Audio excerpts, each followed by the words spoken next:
ಜೈ ಸ್ವಾಮಿನಾರಾಯಣ್. ನನ್ನ ಹೆಸರು ನರಸಿಂಹರೆಡ್ಡಿ ಸುಲೇಪೇಟ್. ನಾನು 2006-7ನೇ ಸಾಲಿನಲ್ಲಿ ಶ್ರೀಮತಿ ಚಿನ್ನಮ್ಮ ಬಸಪ್ಪ ಪದವಿ ಕಲಾ ಮಹಾವಿದ್ಯಾಲಯ ಚಿಂಚೋಳಿಯಲ್ಲಿ ಪದವಿ ಮುಗಿಸಿದ್ದೇನೆ. ತದನಂತರ ನಾನು MA ಆಫ್ರಲ್ ಕನ್ನಡ ಮಾಡಿ ಮತ್ತು BPEd ಪದವಿಯನ್ನು ಮುಗಿಸಿ ಸದ್ಯ ನಾನು 15 ವರ್ಷಗಳಿಂದ ದೈಹಿಕ ಶಿಕ್ಷಣ ಶಿಕ್ಷಕನಾಗಿ ಕಾರ್ಯನಿರ್ವಹಿಸುತ್ತಿದ್ದೆ.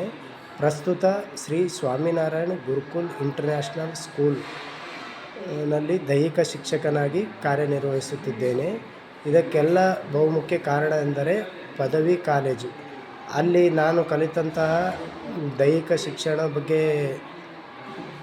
ಶಿಕ್ಷಣ ಮತ್ತು ಅಲ್ಲಿನ ಲೈಬ್ರರಿ ವ್ಯವಸ್ಥೆ, ಕ್ರೀಡಾ ವ್ಯವಸ್ಥೆ, ಅಲ್ಲಿನ ಅತ್ಯುತ್ತಮ ಶಿಕ್ಷಕರು, ಅದೆಲ್ಲದರ ಪರಿಣಾಮವಾಗಿ ಇಂದು ನಾನು 15 ವರ್ಷಗಳಿಂದ ಉತ್ತಮ ದೈಹಿಕ ಶಿಕ್ಷಕನಾಗಿ ಕಾರ್ಯನಿರ್ವಹಿಸಲು ಸಾಧ್ಯವಾಗಿರುತ್ತದೆ.